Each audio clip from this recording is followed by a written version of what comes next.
자, 바로 이제 고려시대 들어갈 겁니다. 고려시대. 고려시대를 공부할 때 큰 틀을 좀 살펴보려고 하는데, 개관입니다, 개관. 자, 우리가 고려라는 나라를 쭉 다룰 때요. 918년 고려가 건국되었다, 이렇게 얘기하고, 1392년 고려가 멸망하고 조선이 건국되었다, 이렇게 얘기합니다.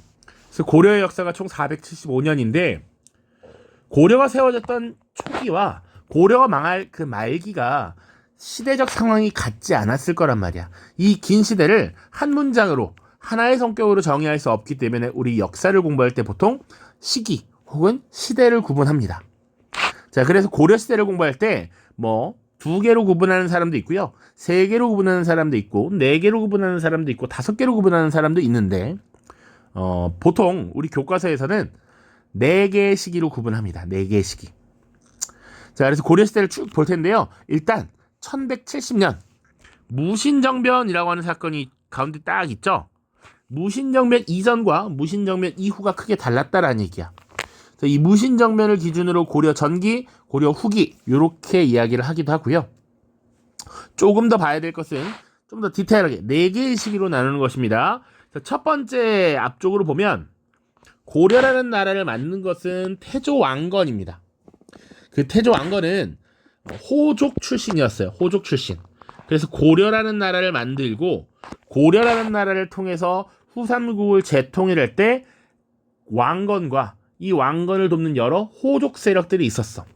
그래서 고려를 초기에 건국하고 후삼국을 통일하는 과정에서 가장 주도적인 역할을 했던 그 지배 세력은 바로 호족이라고 할 수 있을 겁니다. 그래서 고려의 첫 번째 고려 초기 지배 세력은 누구야? 라고 했을 때 호족이지 라고 바로 나오셔야 됩니다. 자, 그래서 호족 세력들이 고려 초기의 지배 세력이고, 그리고 이 호족이 집권하던 시기에 우리가 뭘 다루느냐? 왕권을 강화해 나가는 과정. 새롭게 국가를 만들고 다시 통일했는데 왕권을 강화해 나가는 과정.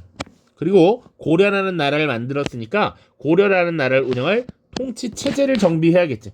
그래서 체제 안정을 위한 노력을 다루게 될 겁니다. 그 과정에서 등장하는 인물이 태조왕건, 광종, 성종 같은 인물이고요. 뒤에 또 얘기하겠지만 여기 나온 특히 성종이라고 하는 호칭은 한자로 이루다라는 의미예요.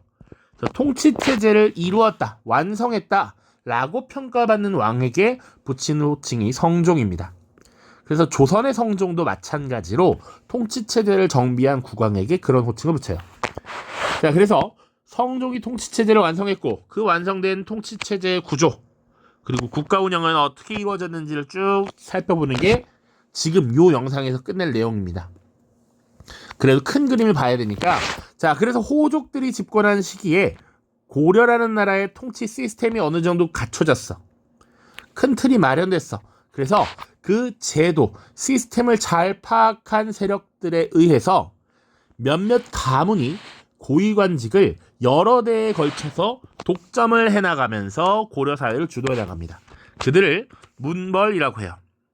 이미 만들어진 시스템을 잘 이해하고 그걸 활용해서 계속 권력을 유지. 고려 사회의 지배층으로 남아 그들이 문벌이고요. 자, 그래서 이 시기에 문벌이라고 하는 세력은 어떤 특징을 갖는가? 라는 것. 그리고 문벌이 등장하면서 이 문벌이 지배층으로 존재했던 사회를 문벌 사회라고 하는데 이 문벌 사회가 갖는 문제점이 뭐고 그 결과 나타났던 동요, 정치적인 변동성이 뭐가 있었느냐. 그래서 이자겸의 난, 묘청의 서경천 논록 이런 거 볼 거고요. 또 문벌이 집권하고 있던 시기 성종 때부터 시작해서 거란족의 침략, 여신족의 침략 그리고 여러 차례 전투 전쟁이 벌어지게 됩니다. 자, 그러면서 당시 고려의 국제 질서가 굉장히 요동치게 되고요.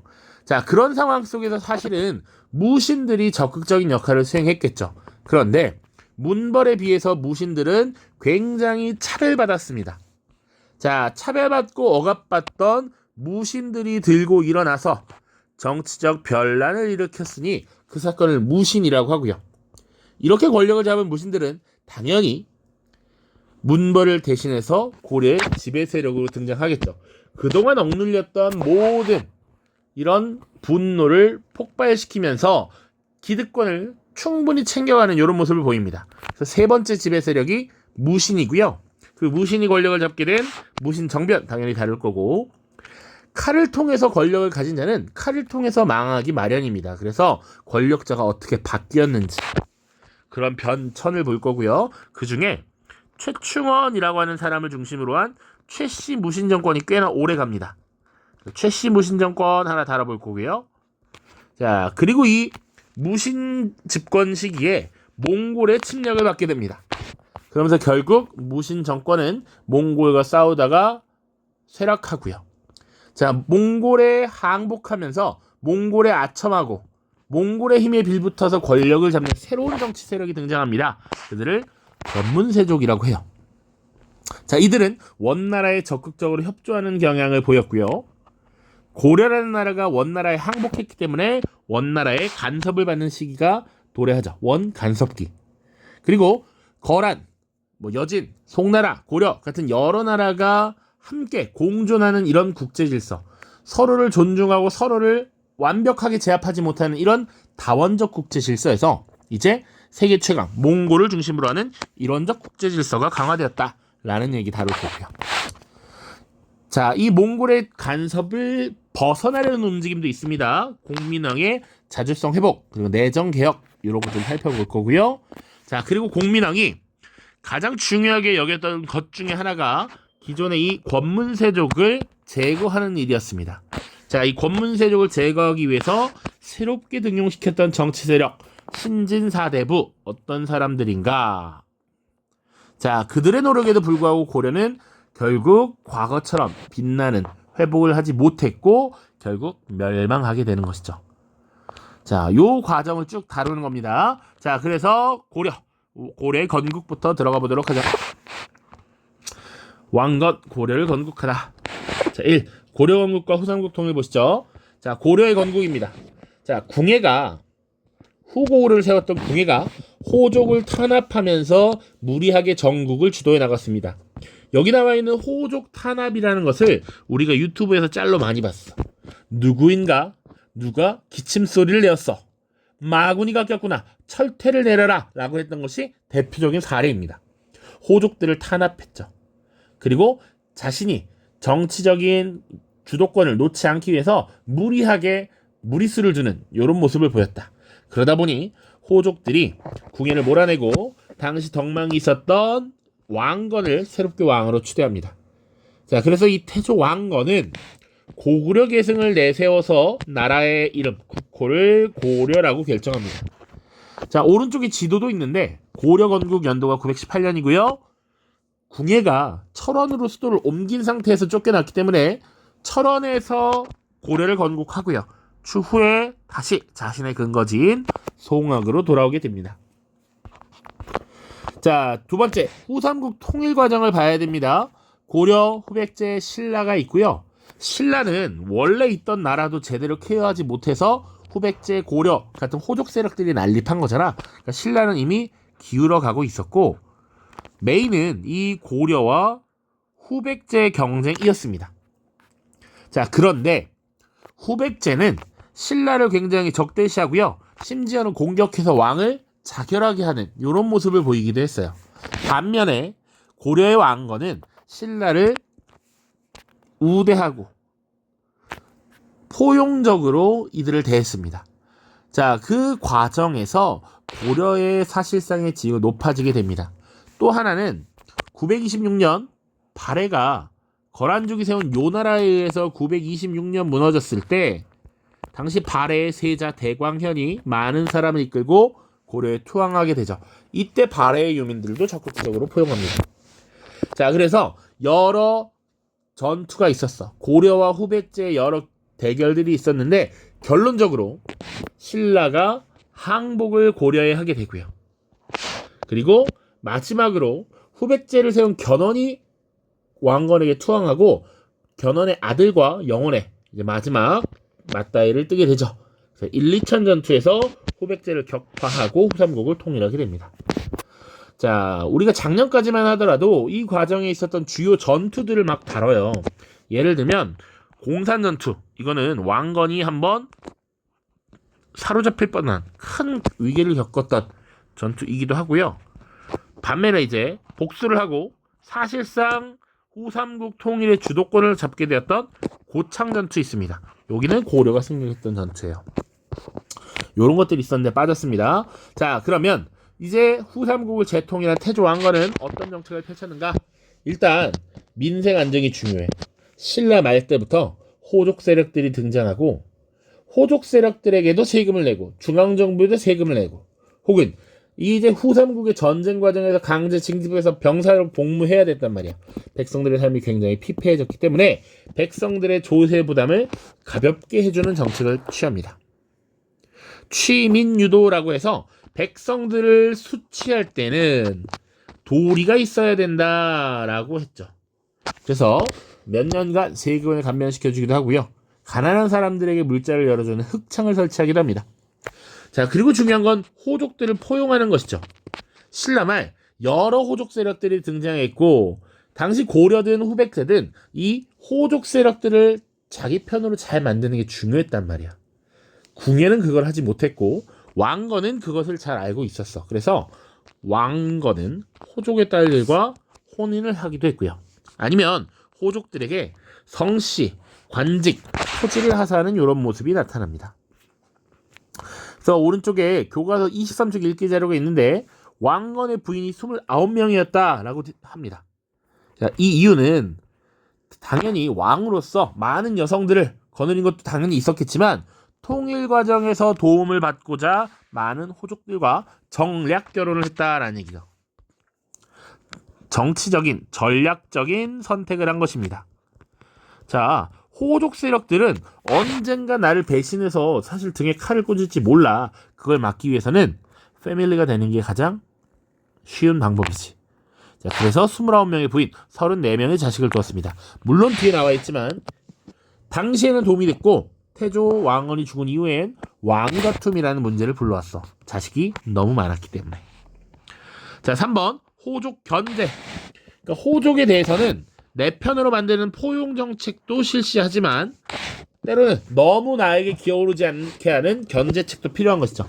그래서 실시한 것이 사신관 제도와 기인 제도가 있습니다. 자, 예를 들면 정부에 오늘날에도 보면 지금 이걸 찍는 날이 4월 5일인데요. 어제자로 대통령이 파면되었습니다. 무튼 행정부의 지도자가 있어. 대통령이 있고 그 밑에 총리가 있죠. 그 밑에 각부 장관이 있을 겁니다. 예를 들면 외교, 국방, 교육 이런 것들이 있을 수 있지. 자, 이 사람들은 수도인 서울에서 근무를 합니다. 다만 이 사람들의 출신 지역은 다 다를 수 있어. 예를 들어서 이런 겁니다. 외교부 장관의 고향이 강원도야. 그러면 외교부 장관, 당신을 강원도 지역의 사심관으로 임명하겠습니다. 자, 그래서 그 지역을 책임지고 관리하십시오. 라고 하는 것이죠. 혹은 강원도 지역에 필요한 것들이 있으면 나에게 보고하십시오. 문제가 생기면 당신에게 책임을 묻겠습니다. 라고 했던 것이 사심관 제도고요. 자, 예를 들어서 춘천 지역에 잘 나가는 호족 세력들이 있어. 그런데 고려 정부에 참여하지 않고 그 지역에서 그냥 살아가는 경우도 있겠죠. 그러면 춘천 지역에 잘 나가는 지역 유지 세력의 자제를 수도로 불러드립니다. 그래서 명목상으로는 그 지역의 실정에 맞는 정책을 조언해라 라고 했지만 현실적으로는 그 지역의 호족 세력들이 뭔가 나쁜 생각을 품으면 이들을 인질로 잡기 위함이었다 라고 보시면 돼요. 일종의 인질 제도였습니다. 자, 호족 견제책, 사심관, 기인 잘 기억하시고요. 자, 북진 정책도 추진합니다. 북쪽으로 나아가자라는 의미겠죠. 발해를 멸망시킨 거란과 대립을 하게 되면서 만부교 사건이라고 하는 것이 발생하기도 하죠. 자, 이 만부교 사건은 뭐냐? 당시 이 북방 지역에 거란족이 세운 요나라가 있었단 말이에요. 요나라. 그리고 중국 본토에 여기 송나라가 있죠. 당시 거란은 송과의 경쟁을 준비하고 있었습니다. 그런데 이 북방 지역, 거란의 입장에선 여기가 전방이고 여기가 후방인데 후방에 고려라는 나라와의 관계를 안정시켜야 송나라와 전력을 다해서 싸울 수 있지.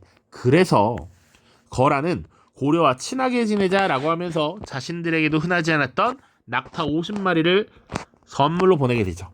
그런데 당시 태조 왕건이 거란이 보낸 이 낙타를 기르지 않겠다. 거란과는 우호관계를 맺을 수 없다라고 거절하면서 만부교에 낙타를 묶어서 굶겨 죽였다라는 이야기가 전해지죠. 자, 뿐만 아니라 군사를 일으켜서 북방 지역으로 진출합니다. 그래서 여기도 나와 있지만 국경을 이만큼 위로 올렸어. 그래서 청천강과 영흥 지역까지 영토를 확보했다라는 거 보시면 되겠습니다. 태조 왕건 봤습니다. 자, 이것은 교과서 25쪽에 나와 있는 자료인데요. 태조의 민심안정책 자료 2번엔 발해 유민을 포용한 내용, 3번엔 본관제가 있습니다. 1, 2번은 가볍게 읽어보면 되는 정도니까 한번 보시고요. 본관제는 그럼 무엇이냐? 지금 수업 시간에 영상을 간단하게 3분짜리 틀어줬습니다. 아까 후삼국의 통일 과정에서 중요하게 고려가 승기를 잡았던 것이 고창전투라는 게 있었다라고 얘기했습니다. 요것과 관련이 있어요. 자, 신라 말에 김행이라는 이가 고창군을 맡아 다스리고 있었다. 김행이 여러 사람과 도모하여 말하기를 견훤은 의상 하늘 아래 함께 살 수 없는 원수이다.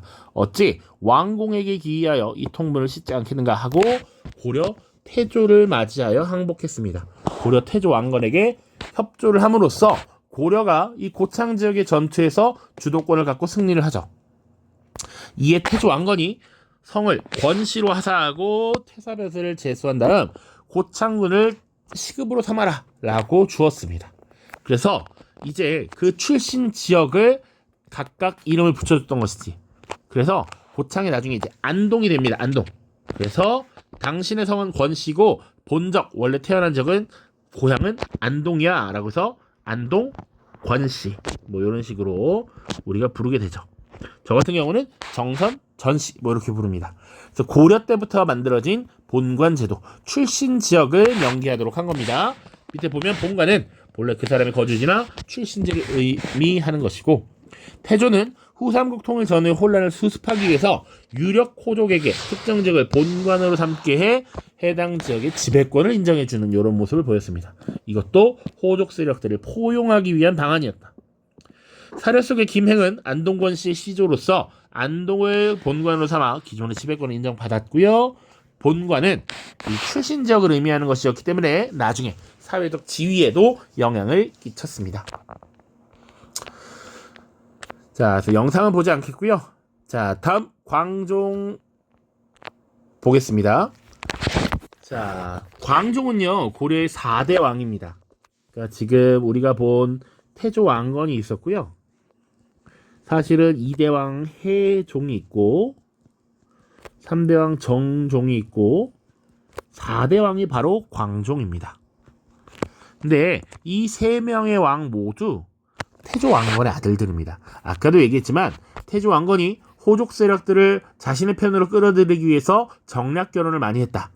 그리고 그 자식들이 굉장히 많았기 때문에 외척들은 서로 자신들이 낳은 자신의 가문에서 낳은 아들들을 왕으로 만들고 싶어 했다라는 얘기죠. 거기서 시작하는 겁니다. 자, 고려 초 전국이 혼란스러웠다. 태조 왕건이 29번이나 결혼을 하면서 태조가 죽고 난 이후 왕위를 둘러싼 외척 간 다툼이 심화됩니다. 그래서 왕을 만들기 위해서 반란이 일어나기도 합니다. 자, 그런 과정 속에서 즉위했던 4대 왕 광종은 이 호족 세력들을 어떻게든 정리해야겠다라는 생각을 했어요. 그리고 호족 세력들의 영향으로부터 흔들리지 않도록 왕권을 강화시켜야겠다라고 봤던 것이죠. 그래서 시행했던 정책이 대표적인 2개가 있습니다. 반드시 암기를 하셔야 되는데요. 하나는 노비안건법, 하나는 과거제입니다. 자, 노비안건법이 뭐냐?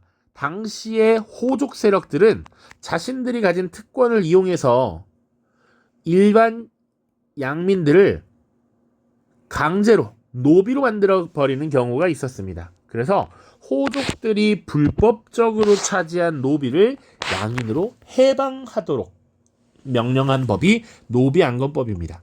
그래서 호족들이 가지고 있었던 노비가 양인으로 해방되면서 호족 세력들의 재산을 감소시키기도 했고요. 그리고 이렇게 해방된 양인들은 국가에 이제 세금을 내야겠죠. 국가 재정도 어느 정도 확보가 됩니다. 호족 세력 약화, 국가 재정 확충이라는 목적을 가지고 있다. 두 번째는 과거제는 유교적 소양을 갖춘 신진 세력을 양성한다라는 얘기겠죠. 호족은 출신 가문, 자신의 출신 지역이 어디냐가 굉장히 중요해. 그러면 관직을 얻고 잘 나갈 수 있었어. 하지만 과거제를 시행했다는 건 시험을 통해서 자신의 능력을 입증해야 되는 거야. 그래서 과거제의 실시는 이제 점차 능력을 중시하기 시작했구나라는 증명이기도 합니다. 그리고 이들은 시험을 통해서 유교적 소양을 갖추고 정부에 진출하기 때문에 국왕에게 충성하는 신하로서 왕권을 뒷받침했다라고 보시면 되죠. 자, 그리고 왕권 강화를 위해서 여러 체제 정비를 거치게 됩니다. 스스로 황제 칭호를 사용하게 되고요. 광덕과 준풍이라고 하는 독자적인 연호를 사용합니다. 그리고 관리들이 입는 복장, 복식에 대해서도 색깔을 규정해서 관리들의 위계 질서를 확립하고요. 또 이러한 정책을 추진하는 과정에서 이것을 반대하는 개국공신, 호족들을 싸그리 제거해버립니다. 그래서 강력한 왕권을 확보했던 것이 광종이다. 자, 밑에 자료도 있습니다. 노비안건법의 실시와 과거제 실시 가볍게 읽어보시면 되는데, 자, 노비안건법이 뭔지 어떤 내용이었는지 나와 있고요. 과거제 보시면 조금 더, 자, 광종이 당시 중국 후주에서 넘어온 쌍기의 의견을 받아들여서 과거로 인재를 뽑자 학문을 숭상하는 풍습이 일어나기 시작했다. 이런 내용 보시면 되겠네요. 광종입니다. 자, 그 다음 이제 마지막 성종 통치체제 보시죠. 고려의 통치체제는 어떠했을까? 성종입니다. 아까도 이야기 드렸지만 통치체제를 완성한 왕에게 이런 호칭을 붙인다. 자, 성종은요, 나름 개혁군주였던 것 같아요.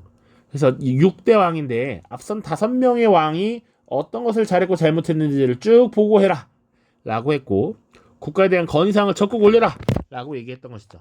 당시에 최승로라고 하는 인물이 무려 28개의 건의사항을 올리게 되고요.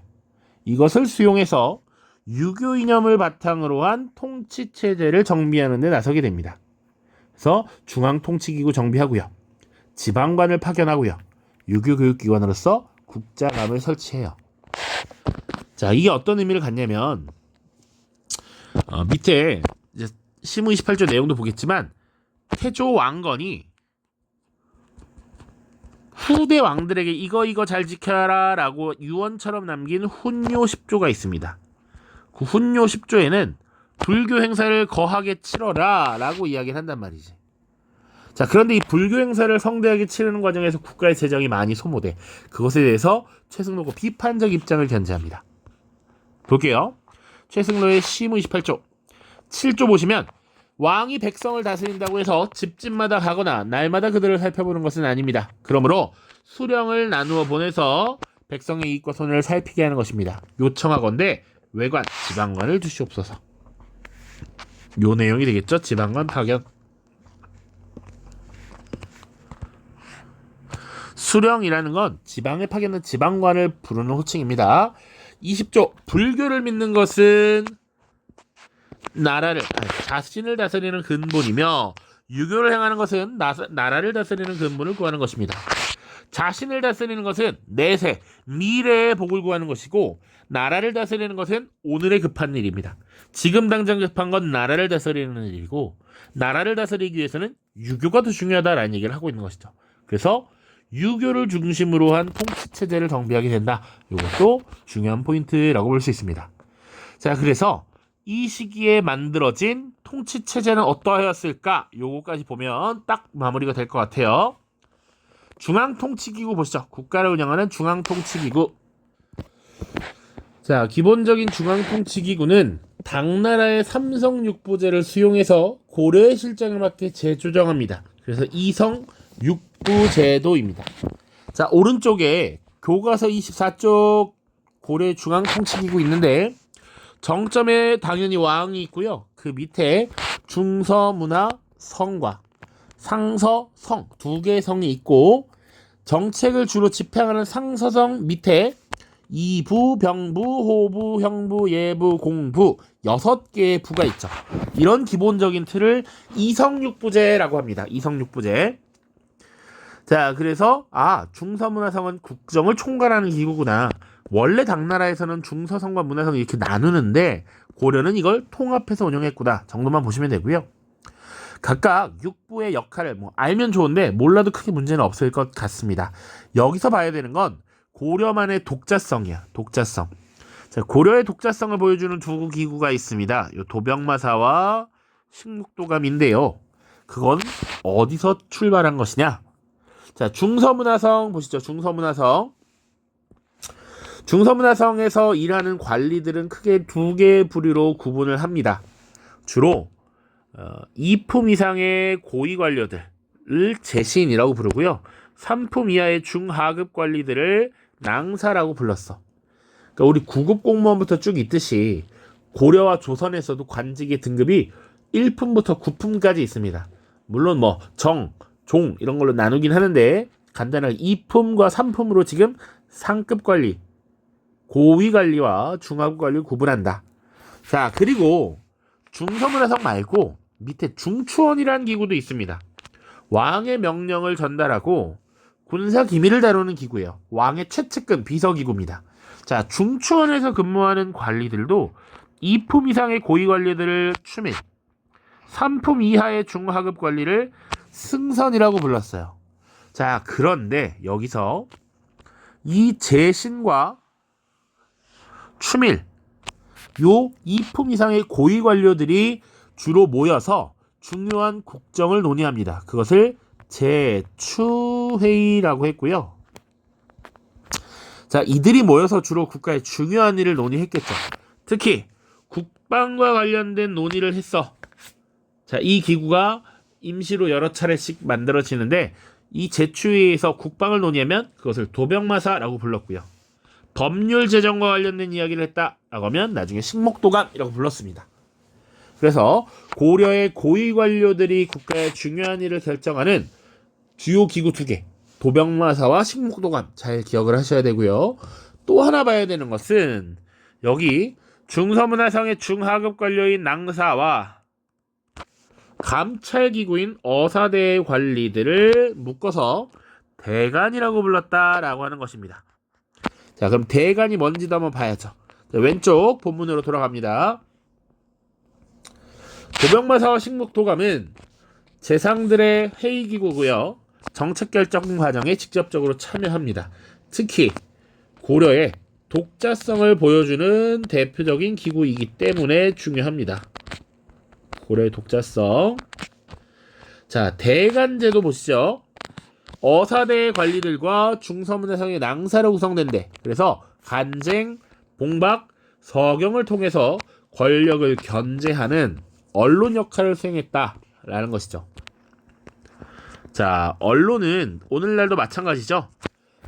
권력자, 정치를 감시하고 비판하고 감독하는 역할을 수행한단 말이야. 자, 그래서 간쟁, 봉박, 서경이 무엇인지 우리 프린트에 잘 제시되어 있습니다. 간쟁은 왕의 어떤 정책에 대해 잘잘못을 간하는 일. 그리고 봉박은 잘못된 명령을 봉해서 다시 되돌리는 일. 서경은 중하급 관리에 대한 임명에 대한 동의권이라고 보시면 됩니다.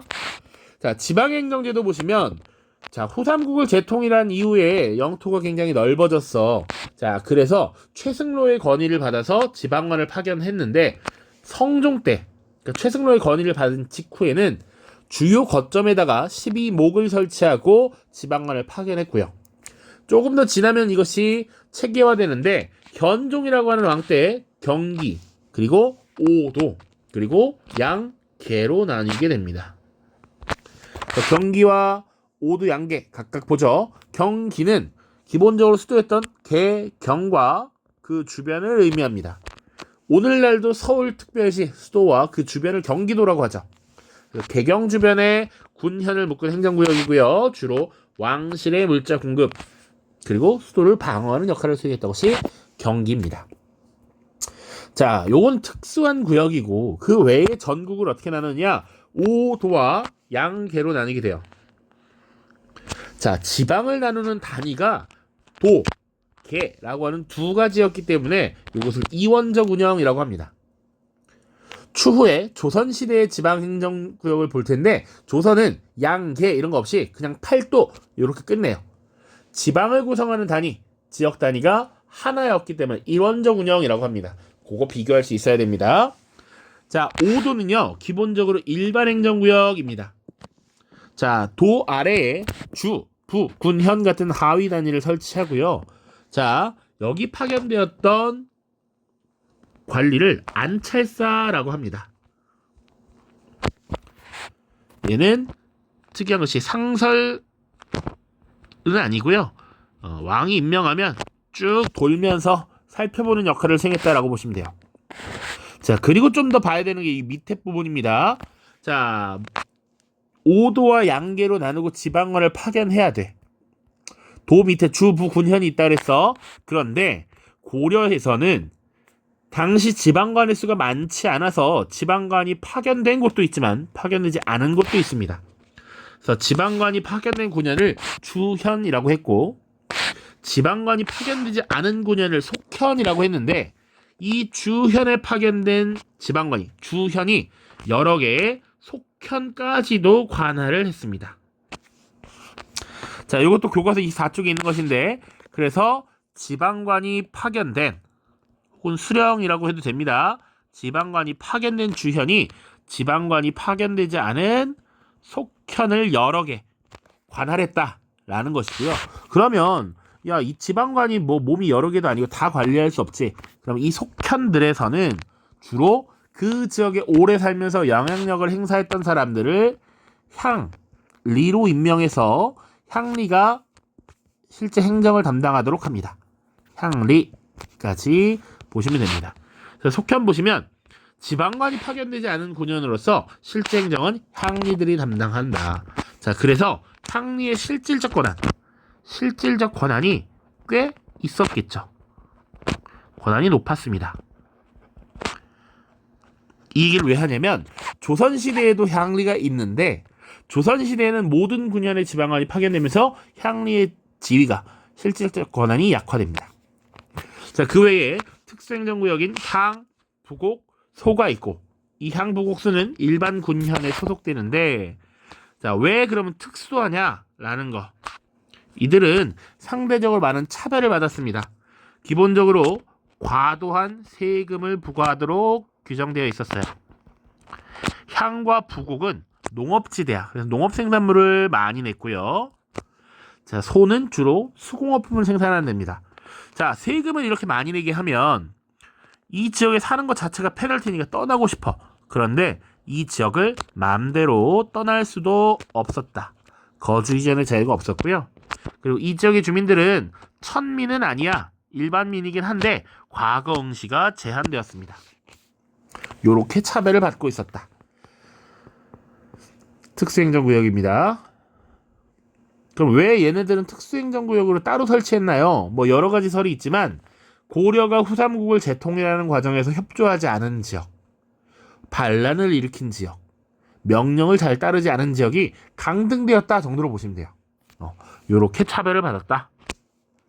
자, 그 외에 양계가 있죠. 지도를 보시면 북계와 동계가 있는데 주로 국경지대에 설치한 군사행정구역이었다. 자, 그래서 이 지역에는 군사령관의 역할을 수행하는 병, 마, 사가 파견되었습니다. 지금 보시면 북방에 중국과 맞닿아 있는 지역, 그리고 왜구들이 많이 쳐들어온 동해안 지역 이렇게 위치해 있다라고 보시면 되고요. 하나 더 보시면 삼경제도라는 걸 또 운영했다라는 내용도 교과서에 있습니다.